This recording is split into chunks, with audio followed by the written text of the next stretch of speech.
Olá, gente, boa noite. Estamos por aqui para dar início a mais uma live, né? Hoje recebendo a professora Mônica, aguardando aí os colegas chegarem, né? Luiz já está conosco.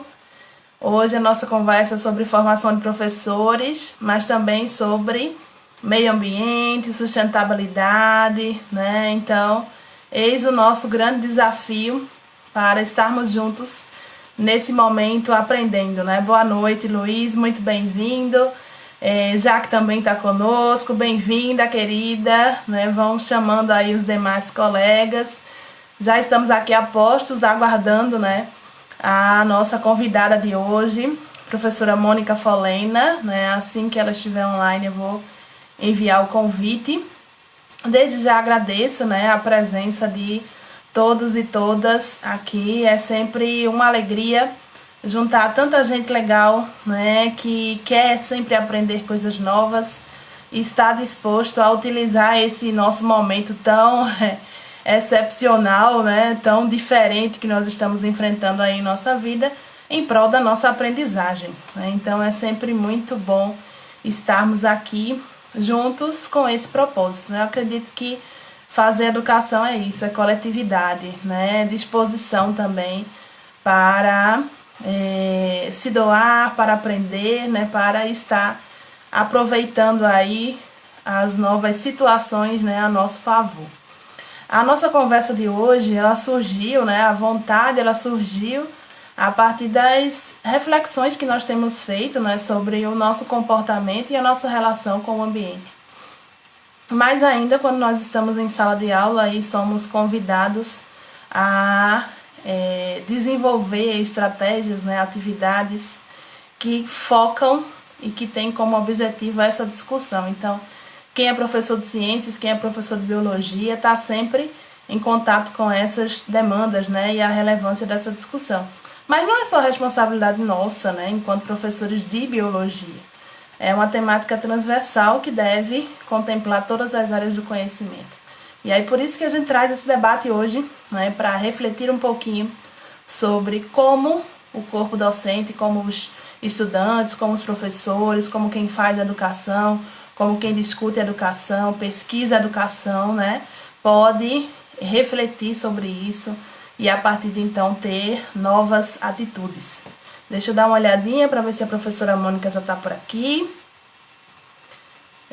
Boa noite mais uma vez a quem está chegando, né? Luana está conosco, Clécia, Renato, né? Grande abraço para todos vocês, certo?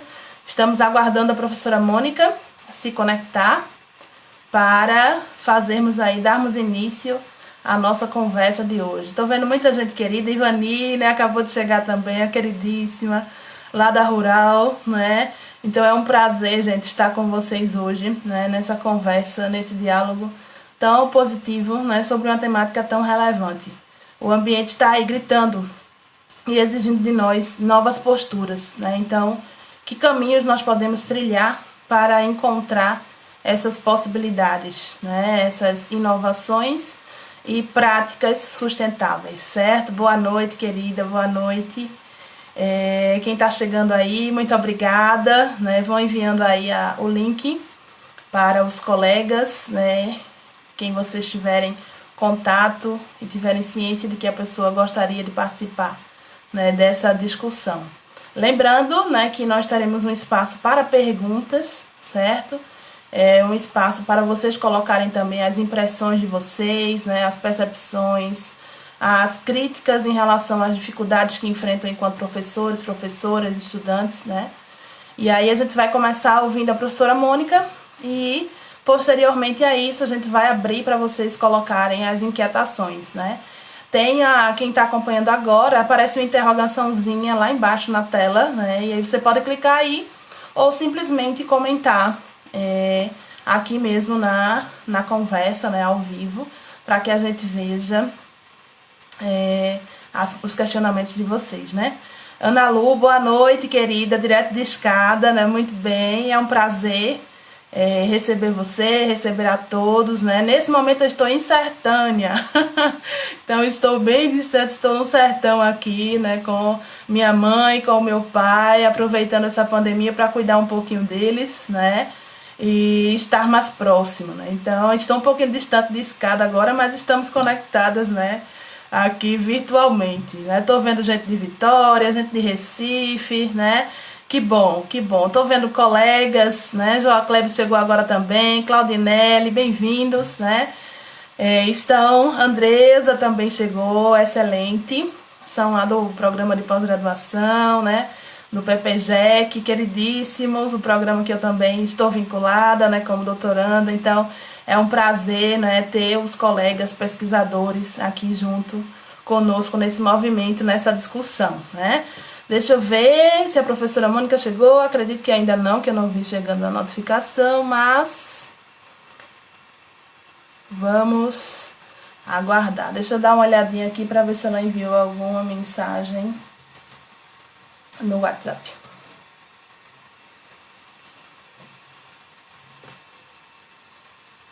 Oh, que maravilha! Assis, essa live tá chegando em Parnaíba, Piauí. Que coisa boa, né? Ficamos muito felizes, muito felizes. A professora Mônica acabou de chegar.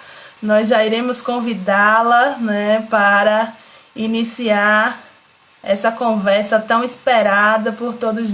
Vamos aí. Já enviei a solicitação. Suelen?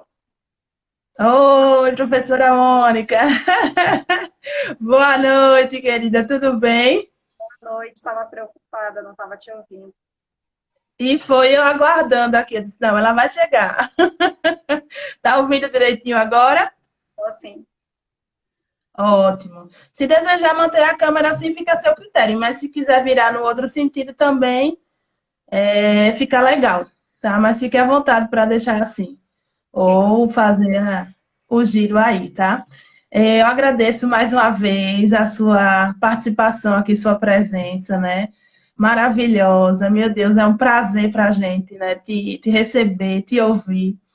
O coração fica acelerado, né? A emoção é grande, a saudade também, então é um momento para a gente se rever, né? Se ouvir e ter esse bate-papo gostoso, aprender tanto contigo, que é maravilhoso, né?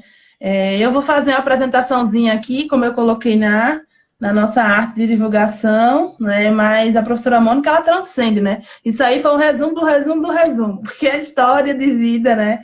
A trajetória dela é grande e muito nos inspira.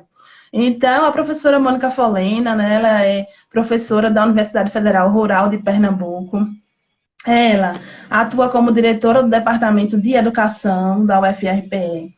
É pós-doutora em Educação pela Universidade Federal de Sergipe, doutora em Educação pela Universidade Federal de Pernambuco, mestra em Ensino das Ciências pela Universidade Federal Rural de Pernambuco, graduada em Ciências Biológicas pela Universidade Federal Rural do Rio de Janeiro. Atua no curso de licenciatura em Ciências Biológicas, também no programa de pós-graduação em Ensino das Ciências, orientando trabalhos de mestrado e doutorado, né? Atua também no doutorado profissional em Agroecologia e Desenvolvimento Territorial. Coordena o grupo de pesquisa, informação e prática pedagógica de professores de Ciências e Biologia, nosso querido Forbio, né? Eu estou morrendo de saudade. E a Cátedra Paulo Freire, né? De Educação para a Sustentabilidade da UFRPE, certo? Então, em linhas gerais, né? Como eu falei, ela é uma referência, né? Coloquei lá no texto da nossa postagem uma referência para a gente em pesquisa, em formação de professores, em discussão de educação ambiental. E é por isso que eu tenho tanta alegria em lhe receber hoje. Fique à vontade se quiser comentar um pouco da sua trajetória, do Forbio, da cátedra, e posteriormente a isso, a senhora já fica à vontade para fazer a exposição com o tema, né, que nos foi colocado, né, que veio aí a partir das inquietações dessa necessidade que a gente tem de repensar a nossa relação com o ambiente, né? E fazer a ponte com a formação de professores, que é um outro grande desafio, né? Então, como assim? O que é que tem a ver essa formação com a educação ambiental, com o meio ambiente, né? Quais são esses caminhos para uma educação mais dialógica e sustentável? Então, fique à vontade, professora Mônica. Gente, boa noite, né, a todo mundo que está aí do outro lado. É muito bom a gente poder utilizar essas tecnologias para diminuir um pouco a distância, né? Esse período que a gente está vivendo, ele não é nada tranquilo, né? É um período que nos traz muita insegurança, muita solidão, momentos, muitas inquietudes. E aí, essa tecnologia serve para diminuir um pouquinho essas sensações que a gente tem. Conversar sobre educação ambiental é sempre muito prazeroso. E eu queria agradecer muito o convite da Suelen, né? A Suelen é nossa doutoranda lá no programa de pós-graduação em Ensino das Ciências. E é excelente professora, tenho certeza disso, né? E Obrigada. com formação de professores já faz tempo, então agradeço, viu, Suelen, pelo convite, por Eu que estar aqui. agradeço. E você já falou da minha trajetória toda, eu acho que tá bom já de currículo Lattes. Currículo Vida também, né? Por isso É que eu verdade, é verdade. coloco aí, ontem mesmo eu coloquei uma foto no Instagram de um pão caseiro que eu fiz aqui em casa. Ah, eu vi e curti, viu? Fiquei babando aqui. Bonito, viu? É, a vida da gente, né? É um carinho também com a gente mesmo, com a família da gente, então também faz parte do currículo Vida. É verdade, é verdade. Por isso que eu disse que transcende, né? O que a gente cita ali, porque é só um trechinho da história e da trajetória, né?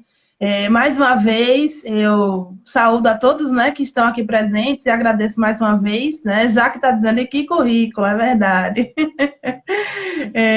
Muita gente da Rural, muita gente do Programa de Ensino das Ciências, né? Gente do Piauí, gente que está em escada, né? Então tem muita gente aí ansioso, professora Mônica, para lhe ouvir, né? E eu vou deixar aí com a senhora, né, à vontade para compartilhar tudo que a senhora pensou. Lembro também, gente, que há uma pasta, né, disponibilizada no Drive. Se a professora Mônica tiver algum material para deixar, né, a gente vai colocar lá, certo? Posteriormente à nossa live. Deixa eu ver, alguém está comentando, Mônica, sobre a posição do celular. Se você, você pode virar um pouquinho? Deixa eu ver se eu consigo. Deixa eu ver aqui o que foi dito. Mônica, tenta pôr o celular virado para cima. Vai melhorar o ângulo, isso. Veja. Ó, foi um recadinho de Gustavo, hein? E ele está aqui do lado, não falou nada. Eita! Ajuda, Gustavo. Conseguiu? Tá aí.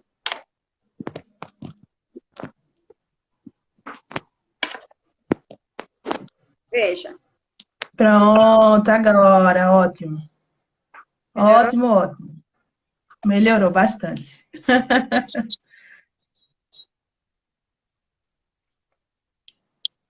Pronto. Prontinho. A professora Edjane tá perguntando se vai ficar gravada, né? A live vai ficar aqui no Instagram, 24 horas, mas a gente também coloca no nosso canal no YouTube, fica disponível, e na pasta do Drive também. Então, quem quiser rever depois, né? Quem quiser compartilhar com os colegas, fique à vontade. Mônica, fique à vontade, o espaço é seu, querida. Pronto. Então, assim, eu combinei com a Suelen que eu não quero falar demais, não, porque eu acho que essas lives elas devem ter uma perspectiva também de diálogo, né? Então, a Suelen disse que vai ficar atenta às perguntas que, porventura, vocês coloquem. Ela também, né, pensou em algumas perguntas posteriores. Então, eu vou fazer uma fala breve. Aqui pelo Instagram não dá para compartilhar os slides que eu fiz para a gente conversar, mas aí eu vou mandar para a Suelen depois, ela disponibiliza, e aí eu vou ficar só dando uma olhadinha por aqui no que eu pensei da gente conversar. E se também quiser ir me interrompendo, para mim é um prazer, viu? Não tem problema nenhum, né? Tá ótimo. Bom, então, assim, o desafio que a Suelen me colocou, né, foi da gente conversar um pouco sobre meio ambiente e formação de professores, né? Caminhos para uma educação dialógica e sustentável. E aí eu pensei da gente conversar um pouco sobre primeiro, né, assim, um pouco da questão ambiental, e aí a gente já começa a entrar pela formação, tá certo? Pode ser? Ótimo, fique à vontade. Então assim, ó, quando a gente pensa, né, na questão ambiental, seja a nível internacional, seja a nível nacional, a gente compreende que a gente tem diversos estudos, né, que vêm apontando uma situação de insustentabilidade. Um desses estudos, né, que são bastante confiáveis, são os estudos feitos do painel intergovernamental de mudanças climáticas, né, que é o IPCC.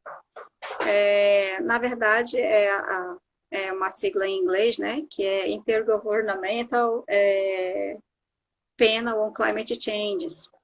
E aí, lá tem muitos pesquisadores renomados, né, uma equipe transdisciplinar enorme, e eles apontam para a gente, né, há muito tempo já, que nós precisamos reduzir um monte de coisas, né, melhorar os nossos hábitos. E uma das coisas que eles chamam muita atenção em questão é a camada de carbono, né? A gente precisa melhorar essa emissão de carbono para que a gente possa reduzir um pouco essa reduzir não vai dar, mas pelo menos deixar de aumentar tanto a temperatura no planeta. Eles apontam também, por exemplo, né, a questão do desmatamento, que contribui muito para isso também. E aí, pensando em desmatamento, a gente está conversando muito, né, a mídia está trazendo muito atualmente a questão da Amazônia, mas a gente não pode deixar de considerar a questão também do desmatamento na Mata Atlântica e no Cerrado. Né? Então, embora nesse momento, né, os olhares estejam muito voltados para a Amazônia, a gente tem muito, né, de desmatamento também em termos de Mata Atlântica, em termos de Cerrado. Para vocês terem uma ideia, né, eles fizeram, a WWF fez uma previsão, porque assim, gente, a previsão do painel é que até o ano de 2100 a gente aumente a temperatura em 2 graus no planeta. E aí a WWF ela fez duas previsões. Uma previsão da gente aumentando a temperatura em 1,5 e uma outra aumentando em 2. Só para vocês terem uma ideia, se a gente conseguir ficar em 1,5 de aumento de temperatura, a gente fica com 46 milhões de pessoas atingidas por um aumento de 48 centímetros do mar até o ano de 2100. Né? Então, 46 milhões de pessoas atingidas. Né? Se a gente chega a 2 graus de elevação de temperatura, esse número passa de 46 milhões para 49 milhões de pessoas. Né? Então, vejam quantas vidas, né, podem ser salvas se a gente consegue frear, né, o aumento da temperatura no planeta. Uma outra coisa que é apontada pela WWF é a questão das pessoas afetadas pela seca. Se a gente fica em 1,5 né, de temperatura, de aumento de temperatura, a gente tem 350 milhões de pessoas afetadas diretamente pela seca. Se a gente ficar em 2, de 350 milhões já passa para 410 milhões. É muita gente. Né? Então, esses estudos, né, eles são estudos que vêm apontar para a gente que a gente precisa mudar de rumo. Né? Mas não só isso. Né? A gente tem esses estudos e a gente tem, na verdade, um país, né, que tem um monte de leis ambientais. Não é por falta de lei ambiental que a gente está na situação que a gente está. Então, a gente tem, por exemplo, a Constituição, né, de 88, que já aponta lá no seu artigo 225, né, que é tão citado, né, que o meio ambiente é um bem, né, é um bem de uso comum do povo, De uso comum. né, e que cabe a todos nós cuidar desse bem público. Vou citar outras coisas, né? A gente tem a Lei 9.795, né, que é a lei que institui a Política Nacional de Educação Ambiental, é de 99. Então, veja, né? 88, 99. E aí, desde dessa lei 9.795, né, que a gente encontra um alerta a nível de legislação, dizendo que a gente precisa começar a trabalhar a educação ambiental em todos os níveis de ensino. Então, isso está em lei. Bom, depois, né, pulando um pouquinho no tempo, a gente encontra o decreto 6.263 de 2007, né, que é um decreto que instituiu o Comitê Interministerial sobre Mudança do Clima, que era uma coisa super importante, mas, infelizmente, ele foi revogado. ele foi revogado por um outro decreto que saiu agora em 2020, que foi o decreto 10.223. Então, ele revogou, né, esse comitê interministerial. Porque é muito importante que os ministérios dialoguem, né, sobre questões ambientais. Se a gente pensar, por exemplo, em educação ambiental, o diálogo entre, né, o Ministério do Meio Ambiente e o Ministério da Educação é importantíssimo. Né? O diálogo entre o Ministério do Meio Ambiente e o Ministério da Economia, né? Porque a gente, quando pensa em meio ambiente, a gente não pode olhar por uma única faceta, porque meio ambiente ele tem várias vertentes. Né? É por isso que quando a gente pensa também na questão da sustentabilidade, a gente pensa numa sustentabilidade que precisa ser vista no plural. Não adianta eu pensar em sustentabilidade ambiental se eu não tenho sustentabilidade política, se eu não tenho sustentabilidade econômica, se eu não tenho sustentabilidade educacional. Pulando mais um pouquinho, né, de 2007, a gente pode vir para a Lei 12.305 de 2010, que foi a lei que instituiu a Política Nacional de Resíduos Sólidos. A gente tem uma Política Nacional de Resíduos Sólidos, mas, infelizmente, são pouquíssimos os bairros, né, aqui em Recife, em outros locais do país, que tem coleta seletiva. Então, alguns bairros aqui em Recife até têm coleta seletiva em dias marcados, né, mas são poucos. Então, por mais que muitas vezes a gente em casa, como cidadão, a gente tenha um trabalho de separar o lixo, não adianta, porque na verdade você coloca depois, né, do lado de fora e vai tudo para o mesmo lugar. Então, não adianta ter uma política de resíduos sólidos se a gente depois não consegue meios para implementar essa política. Ela não consegue sair do papel. E a gente encontra, né, aí indo um pouquinho para trás, a gente tem a lei, né, de diretrizes e bases da educação, né, que é a 9.394 de 96, que não fala especificamente em meio ambiente, mas fala que a função da educação é formar cidadãos. Então, para formar cidadãos, hoje, não dá para formar cidadãos desvinculados de uma perspectiva, de uma preocupação ambiental. Então, eu queria começar essa conversa da gente, né, falando assim desse arcabouço de coisas que nos cercam em relação a meio ambiente, para que a gente perceba que o problema não é sentar e elaborar documentos e leis que garantam, né, meio ambiente e educação. Está faltando a gente tirar essas coisas do papel e implementar, muitas vezes também fiscalizar, né? Porque a gente precisa ter. Eu estou vendo que alguém colocou aqui em Jaboatão tem coleta, né? Tem Isso, foi o Edísio. Exatamente. privilegiado, viu?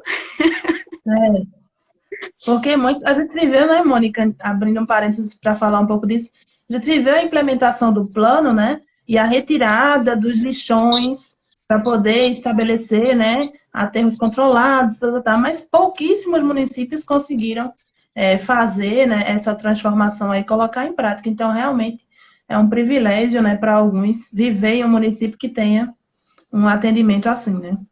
Isso, né?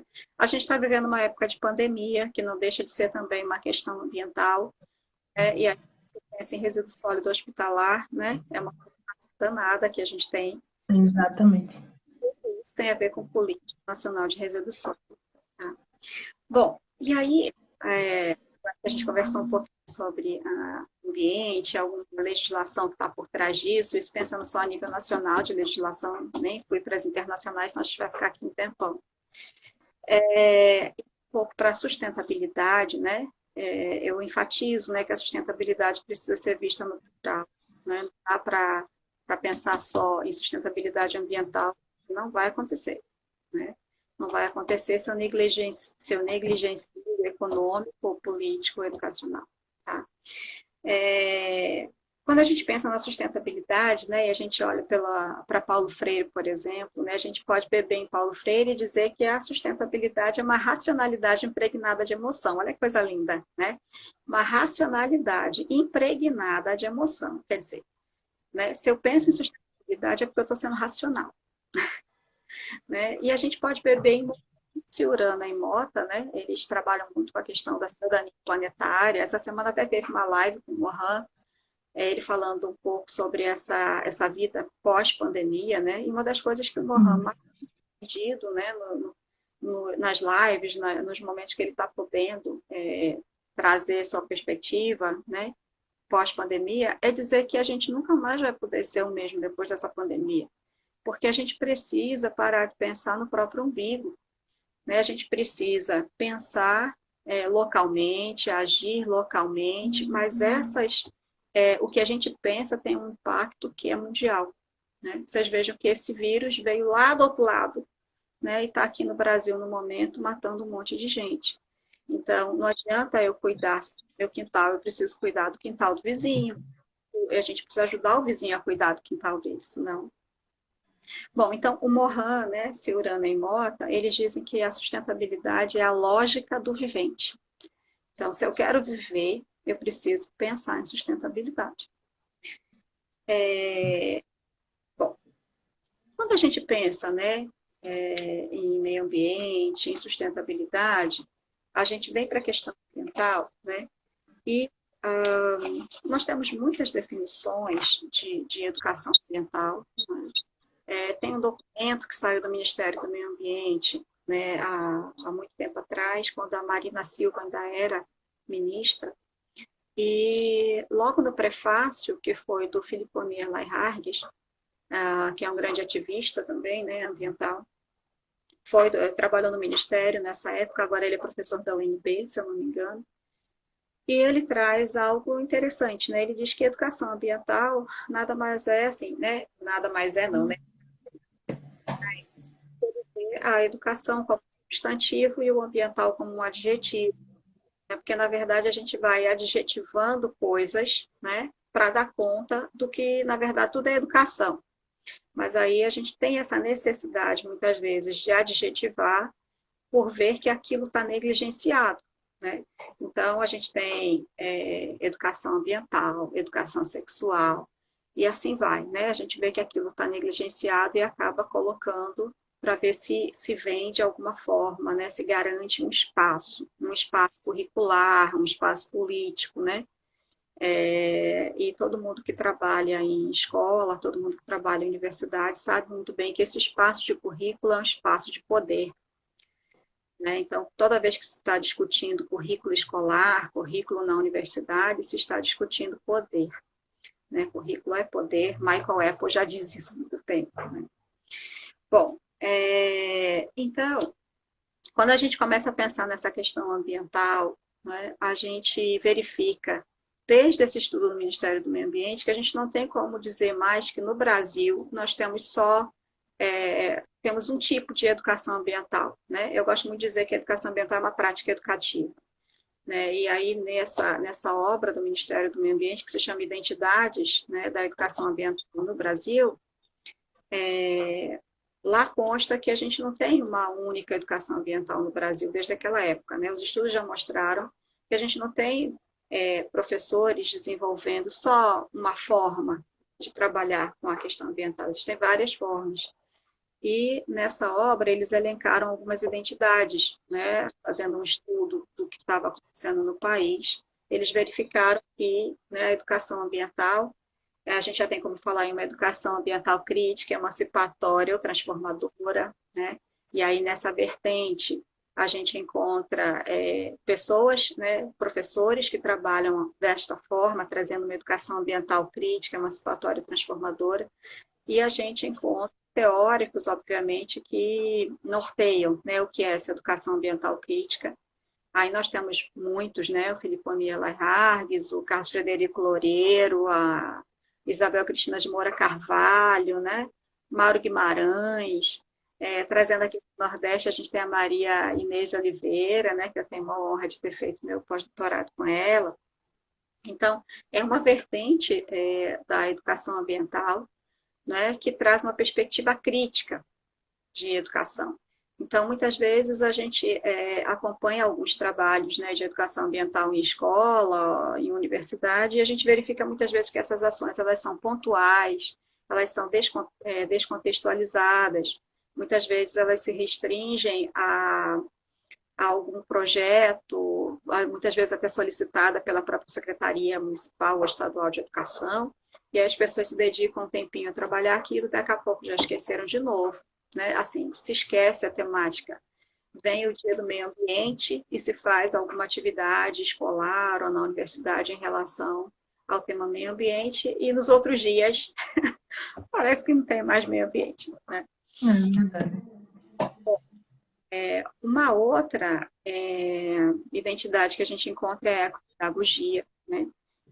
Que são professores que costumam trabalhar mais numa vertente, né, de que o planeta, né, é a mãe, né, a mãe terra, né, que a gente precisa ter um cuidado, né, com esse ambiente, com a terra. E aí a gente encontra alguns teóricos que vão nesse norte também, como o Gutierrez, né, e também o Moacir Gadotti, né, do Instituto Paulo Freire. A gente tem ecopedagogia do Moacir Gadotti. A gente encontra ainda a alfabetização ecológica, que é uma outra, né, uma outra identidade dessa educação ambiental, e aí a gente encontra o CAPRA, né, como principal representante de estudos nessa área.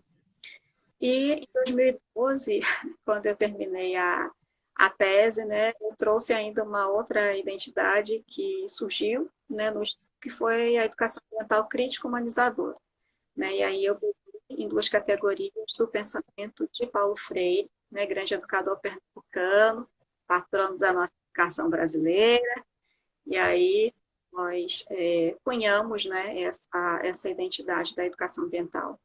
E aí, claro, não dá tempo de falar, né, em todas as características dessas vertentes, mas eu queria falar só de algumas, porque elas representam a prática da educação ambiental, né?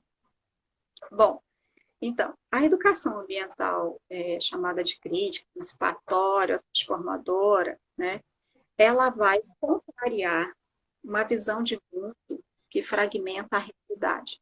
Então, quem trabalha numa perspectiva crítica de educação ambiental, né, as pessoas não colocam as coisas em caixinhas, elas já compreendem que é necessário, né, que se pense no elo, relação que existe, né, entre as coisas. Não tem como pensar uma única sustentabilidade, por exemplo, né? Nós temos na educação ambiental crítica também uma perspectiva que não coloca a teoria acima da prática, mas que coloca essas coisas como uma unidade, né? Uma unidade, teoria, prática. E a contextualização do local com o global, né? Exatamente para poder pensar como é que essas coisas funcionam, né? Já a ecopedagogia, né? Que vem daquela perspectiva do Gutierrez e do Moacir Gadotti, a gente compreende como referências, por exemplo, o holismo, né, o olhar para um todo. A gente vê também a questão da complexidade já aparecendo nessa questão da ecopedagogia, né, pensar nas coisas como um complexo. Né, e aí eu gosto muito de pensar esse complexo na perspectiva do Bassará Nicolesco, né, o complexo como sinônimo de tecido junto. Tá? As coisas são tecidas juntas, né? E dentro desse movimento da ecopedagogia, a gente encontra muito fortemente a pedagogia freiriana, né? A Terra, por exemplo, nessa perspectiva da ecopedagogia, é vista como um organismo vivo, né? Muito baseado naquela teoria do James Lovelock, né? A Gaia. Então, a Terra é um organismo vivo, e aí, nessa corrente da ecopedagogia, é como se nós não estivéssemos dando à Terra o tempo necessário para ela se reestruturar. Porque a gente não tem como imaginar o ser humano, né, nessa relação com a natureza sem mexer nessa natureza. A gente vai mexer nessa natureza. O problema é a forma como a gente está mexendo, a velocidade que a gente está mexendo. A gente não está dando esse tempo para a reestruturação. Né? E aí eu gosto muito sempre de recomendar, gente, um filme que é antigo, mas acho que dá para ver aí ainda pela Netflix e Amazon, essas coisas, que é um filme chamado Pontos de Mutação. Se alguém quiser ler o livro também, né, que é do Capra, Pontos de Mutação, fantástico. Mas o filme é ótimo. Né? Recomendo, esse período de pandemia, assistam. Então, é um diálogo, né, entre uma cientista, um candidato à política nos Estados Unidos e um poeta. e, para mim, é uma das maiores explicações que a gente não pode ver as coisas separadamente, né? Tudo em caixinhas separadas. A gente precisa ver as coisas num todo, tá? Quando a gente vai para a alfabetização ecológica, aí a tendência, né, a inspiração é Capra mesmo, né? Porque aí vem Capra não só com ponto de mutação, mas aí a perspectiva de teia da vida, das conexões que são traçadas, né, no mundo, né? E a alfabetização ecológica, ela tem uma perspectiva muito interessante para a gente pensar em termos de prática com a educação ambiental, né? Porque a alfabetização ecológica, ela vem nos lembrar que é preciso cuidar de uma ecologia pessoal e de uma ecologia social. Eu acho isso fantástico, né? Então, assim, eu preciso cuidar de uma ecologia pessoal no sentido de cuidar de mim mesmo. Então, a perspectiva do autocuidado, a gente precisa cuidar da gente mesmo. A gente precisa pensar em como é que a gente cuida da gente nesse período de pandemia. A gente precisa pensar como é que a gente cuida também das nossas feridas, né, que são criadas ao longo da vida, um processo de autocura que a gente precisa investir. Porque se a gente não cuidar da gente mesmo, né? Então, esse processo de autocuidado é o que a alfabetização ecológica chama de alfabetização dentro da perspectiva de ecologia pessoal. Por outro lado, né, a alfabetização ecológica diz que vocês têm que cuidar dessa ecologia pessoal. Só uma coisa que eu esqueci. Em termos de ecologia pessoal, eu gosto muito de um esquema que o professor Ferdinand Hoare, lá do Centro de Educação da Federal, tem, gente, que é fantástico. Eu vou estar dentro dos slides que eu vou mandar para a Suelen. Acho que ele foi feito pelo próprio Ferdinand Hoare, está no slide bem garantido isso, né, desde 2006, e ele diz que a gente precisa pensar, né, quando a gente pensa na gente mesmo, nessa perspectiva de ecologia social, e vejam, Ferdinand Hoare não fala nessas coisas de alfabetização ecológica, não. Eu é que faço o link, né, da alfabetização ecológica com o que ele traz da filosofia, que é filósofo. E ele diz que nós, seres humanos, nós temos uma dimensão, nós temos várias dimensões, né? Mas aí ele diz que nós temos uma dimensão mais densa, que é a dimensão física da gente, é esse corpo físico. Esse corpo físico que tem necessidades. A gente tem necessidade de alimento, de água, né? De descansar, né? De fazer atividade física, né? Então, são as nossas necessidades físicas. Então, essa dimensão física da gente, né? A dimensão que a gente sente dor física, que a gente sente cansaço físico. Aí, nesse esquema, ele coloca assim, da dimensão mais densa para a dimensão mais fluida do que nos constitui. Então, vem essa dimensão física, logo depois vem uma dimensão sensorial, que são os nossos sentidos, né? Esses nossos sentidos, o tato, a visão, né? O olfato, o paladar, os nossos sentidos. Depois vem uma outra dimensão, que é a dimensão emocional. Né? E essa dimensão emocional, ela tem ganhado, né, nos últimos anos, e agora nesse período de pandemia, ela ganhou, né, uma visibilidade imensa, porque a pandemia ela nos atinge tanto na dimensão física, a partir da doença propriamente dita, né, mas ela atinge demais essa dimensão emocional da gente, porque a gente fica com medo, né, a gente fica preso dentro de casa, a gente fica com medo de ficar doente, a gente fica com medo que os nossos familiares, os nossos amigos fiquem doentes, a gente fica com medo que as pessoas morram, né? Eu estou conversando com vocês hoje, é um dia triste, né? Porque a mãe de um amigo meu do departamento partiu com Covid. Meu Deus. No início, né, essa coisa da pandemia, eram apenas números, agora são nomes, porque a gente sabe os nomes de pessoas próximas que partiram. Isso tudo atinge muito essa dimensão emocional da gente. Bom, então, dimensão física, dimensão sensorial, dimensão emocional, dimensão mental. Vejam, estou indo da mais densa para mais fluida. Dimensão mental que é essa dimensão do raciocínio, da lógica, né? Que também fica, né, muito prejudicada nesse período que a gente está vivendo. Porque, afinal, o que é lógico, né? Tem de todo lado. É melhor ficar em isolamento. Não, não é melhor ficar em isolamento. Não, já está na hora de reabrir. Não, não está na hora de reabrir. Né? Então, essa dimensão mental. E, por fim, o Ferdinand Hoare traz a dimensão mais fluida nossa, que é a dimensão espiritual, e que muitas vezes é negligenciada. Né? Então, e aí, quando ele fala em dimensão espiritual, ele não está falando em religião, tá? Ele está falando em uma dimensão que é comum a todos os seres humanos, que é alguma relação com o sagrado que a gente estabelece, né? Seja com Deus, seja com a natureza, com qualquer coisa.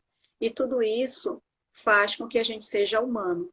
E aí, gente, nessa perspectiva da alfabetização ecológica, né, uma prática pedagógica com educação ambiental que traga a alfabetização ecológica, precisa pensar nessa ecologia pessoal.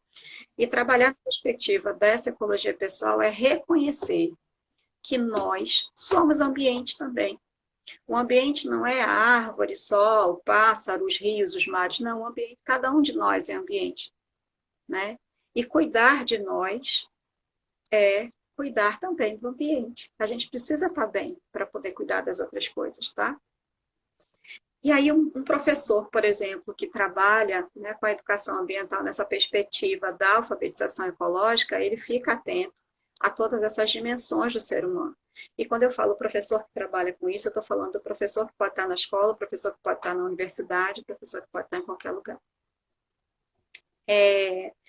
Bom, então a alfabetização ecológica tem essa perspectiva da ecologia pessoal e tem a perspectiva da ecologia social, né? Essa perspectiva da ecologia social vem nos lembrar que nós não vivemos sozinhos nesse mundo. Então, a ecologia social, ela nos lembra que nós precisamos de solidariedade para viver. Porque não adianta, né, a gente cuidar tanto das coisas só da gente, sem partilhar com o outro. A gente precisa, né, ter um mundo cada vez mais humanizado. Eu gosto muito quando o Freire diz que a gente não deve nunca perder a capacidade de se indignar diante das situações humanas, das situações que a gente vê, né? E acho que está visível, né, aos olhos de todo mundo que esse período de pandemia está trazendo um problema econômico grande, né? Nós temos pessoas que precisam de alimento porque estão perdendo seus empregos, né? Nós temos pessoas precisando de atendimento médico e que só tem a rede pública para cuidar delas. Então, a gente precisa pensar nessa corrente de solidariedade. Isso é ecologia social. A ecologia social nos lembra também que para a gente fazer, né, trabalhar com a educação ambiental, a gente precisa de muito diálogo, muito diálogo. Porque a gente não tem como impor a uma pessoa a outra cultura, por exemplo, nessa relação com o ambiente. Então, há pessoas, por exemplo, que moram próximo a rio e que têm por hábito jogar seu lixo no rio. Então, não é de uma hora para outra que você na escola ou na universidade vai dizer, olha, isso é errado, você não pode mais fazer isso. Não, não funciona desta forma. Tem um exemplo perfeito para isso naquele livro da Isabel Cristina de Moura Carvalho, A Formação do Sujeito Ecológico, né? Ela diz que tinha uma escola e tinha um estudante na escola, a escola trabalhava muito com questões ambientais, tinha um estudante que se destacava por ter uma prática ambiental fantástica. Aí teve um dia, tinha a escola, um terreno baldio e a casa desse menino. E aí teve um dia que a professora estava caminhando para ir para a escola e quem que ela vê? O estudante, nota 10 de educação ambiental, defensor de tudo que fosse ambiental na escola, jogando uma sacolinha de lixo para o terreno baldio. Né? Então, trabalhar com a questão ambiental, muitas vezes, né, imprime mudança de hábito, mudança de cultura, e isso não é imposto e não é de uma hora para outra. Né? A gente tenta fazer certo, aí daqui a pouco a gente vê que está fazendo errado de novo, né? E isso não é só com quem está começando, não. A gente também que já está na trilha, quantas vezes você se pega, né? Para que eu estou comprando isso? Eu não preciso disso para comprar, né? Não vou usar isso. Para que eu estou comprando, né? Quantas vezes a gente se pega também nesse processo? Bom, pensar então na ecologia social é pensar em solidariedade, em diálogo, é pensar em partilha, né? Pensar no respeito às diferenças. A gente está num caso, né, muito emblemático, dois casos, né, muito emblemáticos agora em tão pouco tempo, o caso lá dos Estados Unidos e o caso aqui de Pernambuco, né, do menininho. E a gente vê que, assim, a gente não pode caminhar, pensar em educação ambiental sem o respeito às diferenças, sejam diferenças étnicas, sejam diferenças de raça, de cor, de credo, do raio que o parta, né? A gente precisa respeitar as diferenças. Então, gente, isso, né, é uma perspectiva da educação ambiental que se chama alfabetização ecológica, tá? Se a gente colocar, por exemplo, um quadro, e aí vocês vão ver que no slide tem um quadro que eu coloquei assim, o paradigma. Tem alguém dizendo que você dá um sorriso, Suelen. Eu já tô rindo. Eita. Bem-vinda, Manuel. Bem-vinda a todo mundo que foi chegando. Eu tava vendo tanta gente boa chegando, não queria te interromper, né? Mas já que a gente deu essa pausa do sorriso, bem-vindos, né? Todas e todas. É muito bom estar com vocês. Continua, Mônica. Se fizer, por exemplo, assim, quadro, né, colocando um paradigma tradicional de se trabalhar a educação ambiental e um paradigma de alfabetização ecológica para se trabalhar a educação ambiental, a gente pode apontar algumas diferenças que são grotescas, né? Então, por exemplo, quando eu penso um paradigma tradicional de trabalho com a educação ambiental, né, tem a questão da autoridade, né? A autoridade, o autoritarismo, né, do professor. Quando eu penso na alfabetização ecológica, eu vou ter a humildade guiando essa prática docente, né? Quando a gente pensa no paradigma tradicional com a educação ambiental, eu vou trabalhar com uma perspectiva de hierarquia de saberes, né? Quem está à frente sabe mais, seu saber, né, é impositivo. Na perspectiva da alfabetização ecológica, a gente trabalha na perspectiva de horizontalidade. E aí, eu acho que vale salientar que, assim, trabalhar na perspectiva de horizontalidade não tira em nada, né, a responsabilidade do professor de saber, de estudar mais. Ele precisa ter estudado mais para ele poder dar uma aula. Claro, né? Não é colocar, não é horizontalidade nesse sentido, mas a horizontalidade no sentido de eu tenho saberes construídos, né? Saberes que eu construo todos os dias, né? No meu cotidiano, nos meus estudos, mas o meu estudante também tem saberes. Não significa que eu deva me acomodar com os saberes que ele está trazendo, mas eu preciso ouvir quais são esses saberes para poder, a partir daí, trilhar o meu caminho pedagógico, né? O Ausubel ele já dizia isso, né? Conheça o que o seu aluno já sabe e baseie nisso os seus ensinamentos, tá? Aí a chave do sucesso. Então, eu preciso saber o que ele sabe para poder partir daí, né?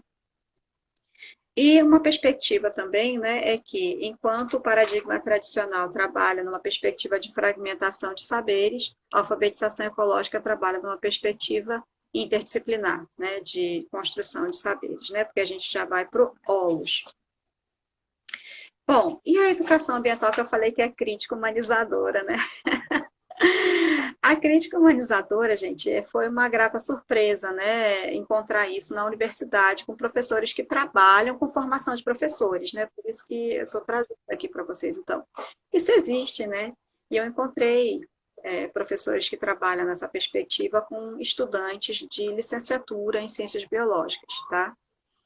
E é uma perspectiva de educação ambiental em que se valoriza os saberes dos estudantes, se valoriza valores como solidariedade, né, respeito ao outro. Uma dessas professoras, por exemplo, ela começa a disciplina dela na graduação perguntando Como vocês querem essa disciplina? Vamos construir a disciplina dos sonhos? E aí ela constrói com os estudantes desde o primeiro dia de aulas na universidade, viu? Ela constrói, né, a disciplina dos sonhos. E ela vai negociando com os licenciandos como é que ela pode trazer, né, os conteúdos programáticos que ela precisa trazer, mas de uma forma que agrade também a eles. Então, vejam, isso é uma perspectiva, né, de criticidade, uma perspectiva de humanização. E aí, pensando em humanização, a gente não pode sair de Freire de novo, gente, porque Freire diz para gente que a gente precisa apostar nas pessoas. E trabalhar com educação ambiental é apostar em pessoas. Né? É apostar que a gente pode e que a gente deve mudar. Freire diz para a gente, né, que nós somos ontologicamente vocacionados para ser mais. Então, para sermos pessoas melhores, né? E a desumanização é uma distorção desse processo ontológico. Então, não é comum, crime não é comum, matar pessoas não é comum, abandonar pessoas não é comum. Isso é uma distorção da nossa vocação ontológica de ser mais.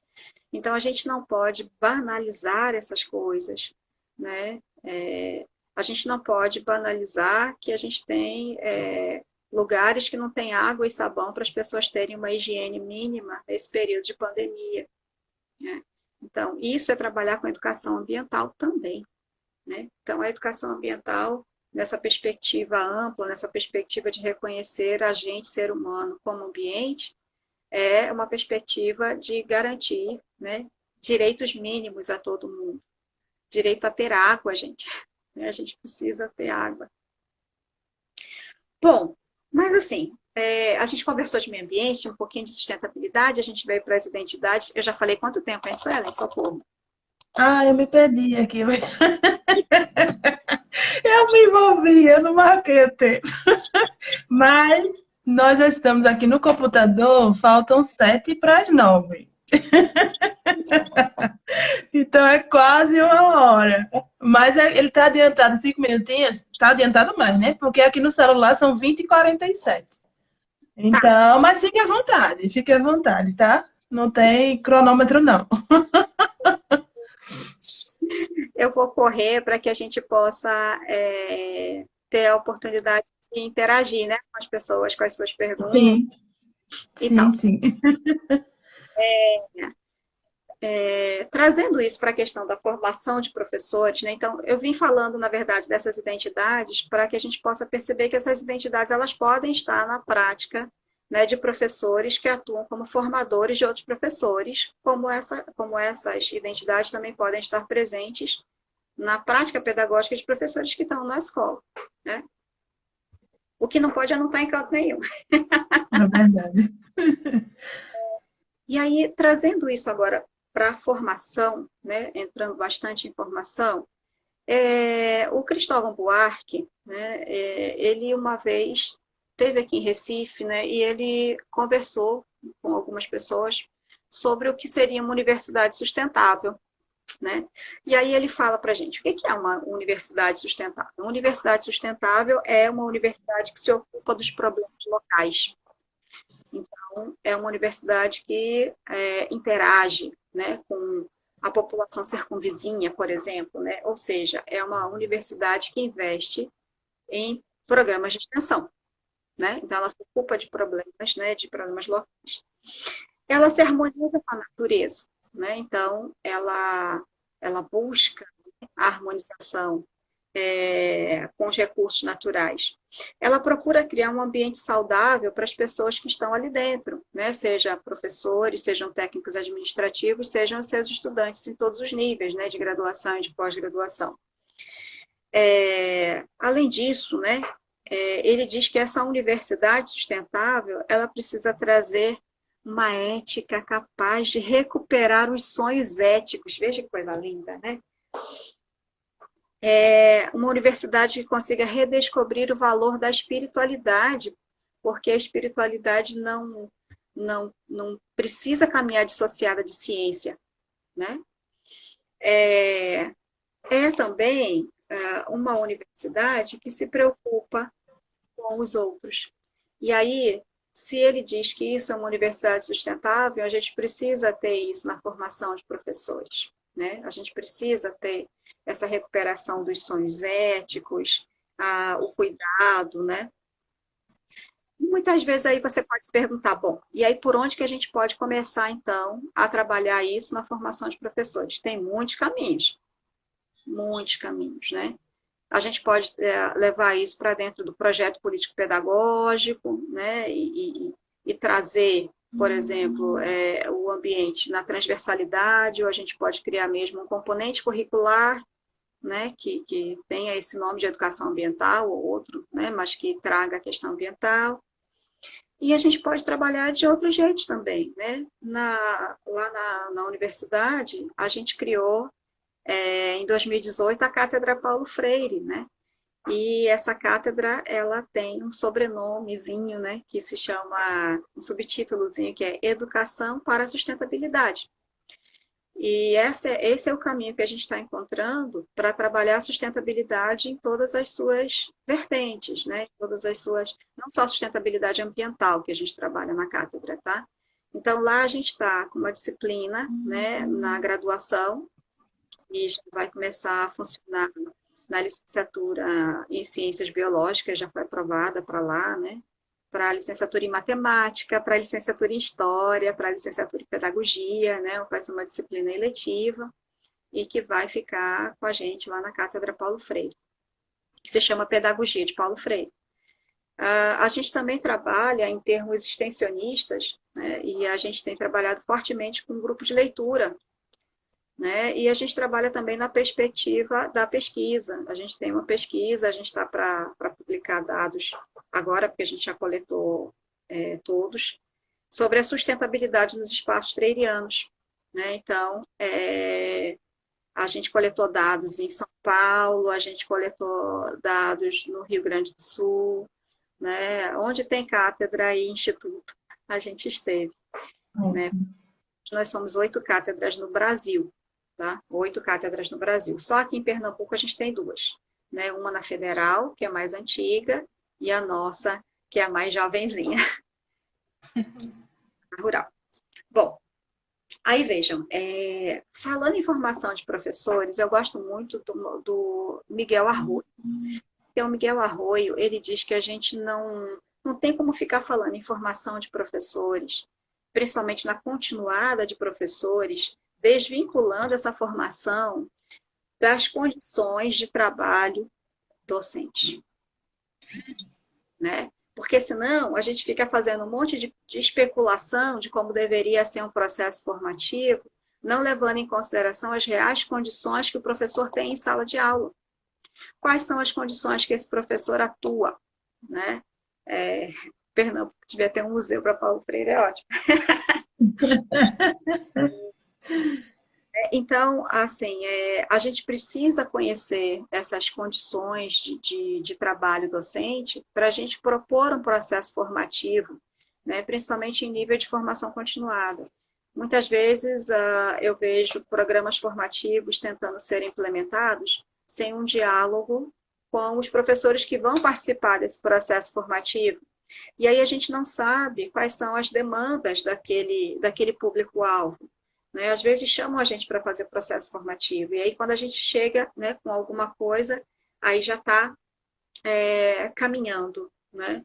Por isso que eu achei muito interessante uma iniciativa, né, da Secretaria Municipal de Itapissuma, porque nós fomos contactados na universidade, né, lá no Departamento de Educação, e a gente iniciou um diálogo com esses docentes para poder dialogar, saber quais são essas demandas, e a gente combinou que vai fazer um processo de formação continuada, né, que não seja momentâneo, né, vai ser um processo mesmo. A gente parou por conta da pandemia, né, a gente teve que dar uma pausa, mas depois a gente retoma. Bom, e aí quando a gente pensa, né, em formação de professores, a gente atualmente tem um monte de coisas que mexe com a formação de professores, né? Então, a gente tem a Base Nacional Comum Curricular, né, que traz impacto. Mônica, Só um minutinho, vou precisar te interromper, porque o Instagram começou a contagem regressiva. Aí ele vai desconectar a gente e a gente vai precisar voltar em outra live. E aí todo mundo que está aqui, gente, volta com a gente para a gente continuar nessa conversa tão gostosa, tá? Eu vou deixar salvo aqui e já recomeço, tá bom? Vai cair agora, 4 segundos.